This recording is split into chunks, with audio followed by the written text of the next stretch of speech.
My name's Bob Salamis. Yes!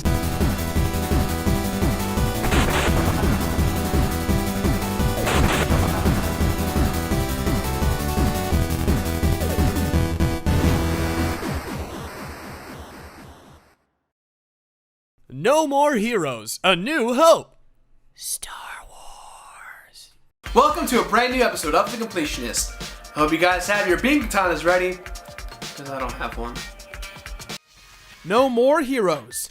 You know, I, like many, bought my Nintendo Wii, or as I call it, the GameCube Squared, and thought to myself, hey, this motion control gimmick kind of sucks for us hardcore guys. Now don't get me wrong, I do love all of the core titles that we ended up with on the Wii, but I think it's safe to say that most of us have Brawl, Zelda, or a Mario game in our Wiis till this day. But Batman, what does any of this have to do with No More Heroes? No More Heroes was one of the hidden gems that few knew about. This has to be one of the games that's on my underrated list. But be forewarned, fellow gamers, this game contains a lot of swearing, violence, and nudity. So if you think you can handle it, stick around. But if not, consider this your warning. And here's some links while Greg entertains you. Greg? Are you not entertained yet?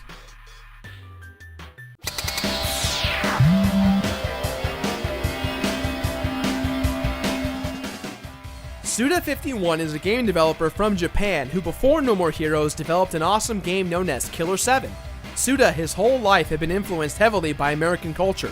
He wanted to not only create a game based off of some of his favorite American influences, but he also wanted to create a game that was more bloody, more gory, and more disturbing than Manhunt 2.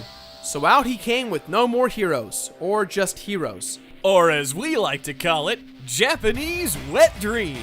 In the city of Santa Destroy, California, Travis Touchdown, a typical otaku and our protagonist, is getting wasted in a bar, drinking his brains out because he apparently lost it all. He is then approached to by a hot French woman named Sylvia, who flirts with him. Travis, wanting to sleep with said hot French woman, makes his move, only to find out that she's willing to sleep with him on one condition. Travis must become the world's #1 ranked assassin. There is an organization called the United Assassins Association, which is a governing body of assassins. These assassins prove to be the world's best, and Sylvia claims that she will sleep with Travis if he becomes the best. Without hesitation, Travis returns to the No More Heroes motel to pick up his beam katana, which is basically a lightsaber, and then he heads out for number 11. Guy meets chick in a bar, has to do a bunch of weird things to get her. Gerard, did you not learn your lesson playing Catherine? Are you playing Catherine again? Shortly after killing number 11, Travis realizes he is now a marked man and there's no way out of this situation. He will continue to be hunted now that he's among the ranks. It's now his ultimate goal to kill the other 10 remaining assassins that stand in his way so he can be the best. You're the best around. Nothing's ever gonna take you down. The plot of No More Heroes is what pulled me in. Granted, a lot of these elements are based on some actual things and people. For instance, Travis Touchdown's based on Johnny Knoxville, Sylvia is based on Scarlett Johansson, the city of Santa Destroy is based on San Diego, and the game's overall vibe stems from a lot of films such as Star Wars, Sin City, some older westerns, Back to the Future, so on and so forth. But what really makes this game work for me is this. You're not only mindlessly and graphically slicing people in half to become the best assassin in the world, you're doing it with a beam katana. Now this is the Star Wars game we were looking for.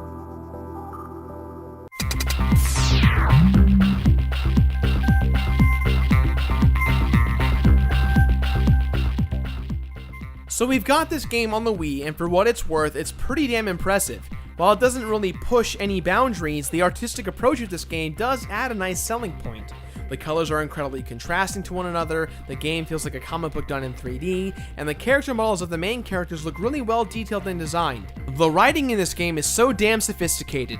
The game is incredibly story driven, but the humor is right there with it, and it even pokes fun at traditional plot points in games, making these characters understand that they are actually in a video game. And the actors that add their voices to these characters are so well casted. You can tell they put a lot of thought of who is going to play who. The game's soundtrack isn't too revolutionary, but the main theme of when you're on an actual mission is quite addicting. It never got old. I find myself humming and whistling to it while I was engaged in a bloody brawl with several enemies at once. I don't know what it was about this game, but this one thing is for certain. You feel incredibly powerful and badass when you suddenly make a room of 30 guys turn into nothing but blood and coins. What I love too in this game is the color red. If I had to describe this game, I would simply say it's red, and here's why. No matter who you are fighting, whatever the cutscene, to the outfits you are wearing, red is always the most powerful and present in this game. And that adds so much depth into what really this game is. A bloodbath of awesome badassery. You sure are talking about the color red a lot. If I didn't know any better, I'd think that you were a commie. Greg, I'm not a commie. How could you... You're a commie, son. Dude, you act like you don't know who I am. You're a dirty commie. You know, now that I think about it... You're a commie. No more Jamba Juice.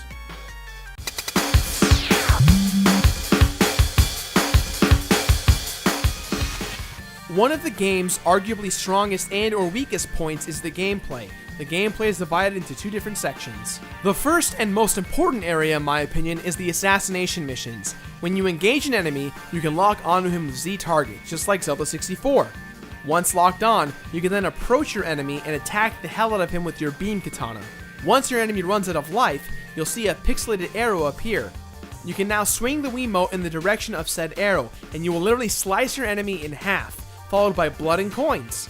If you keep swinging your Wiimote in the direction that you were told to swing, you will have a good chance of adding a more powerful finishing blow, sometimes destroying all of the surrounding enemies. You'll notice that when you land a death blow, a slot machine appears with many different symbols. This slot is referred to as Dark Side mode.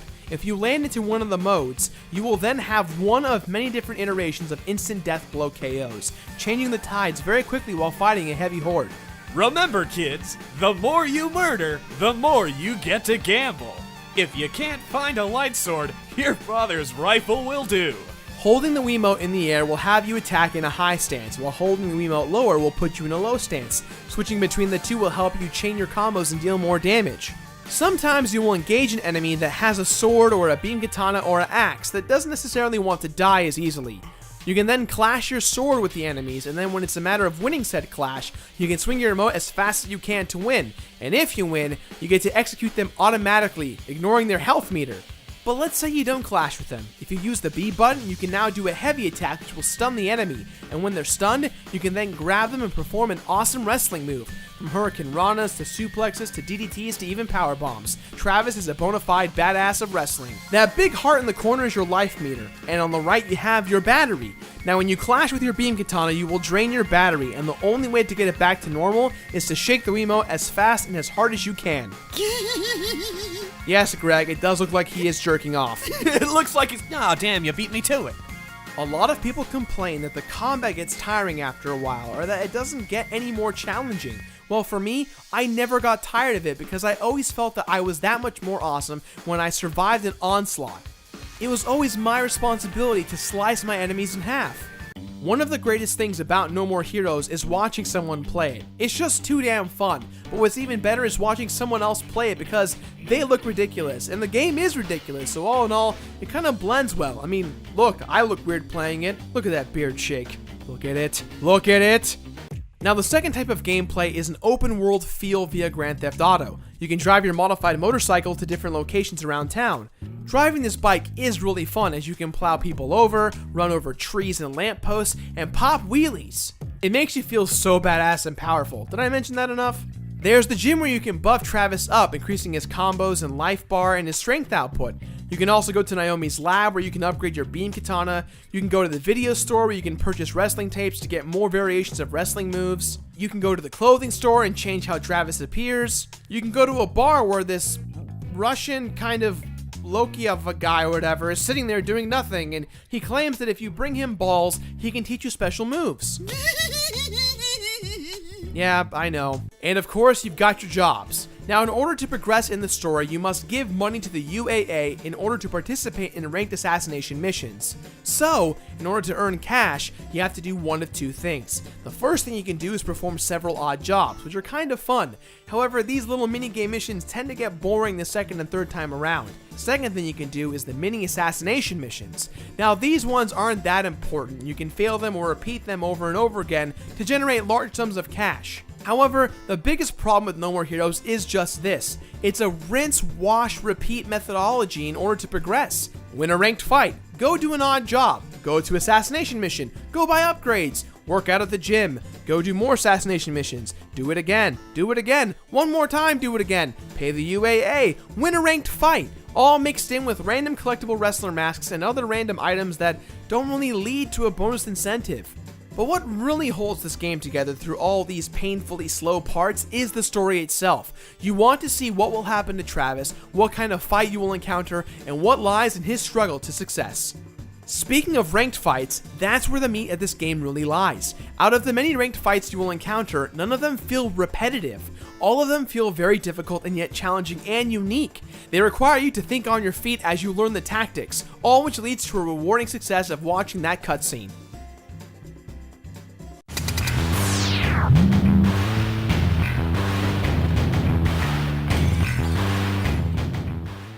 Alright, so you pumped some iron, you got a cool outfit that you like, you learned all the special moves from that Loki guy, you've built the absolute best beam katana, and you've killed all of the ranked assassins up to number 2.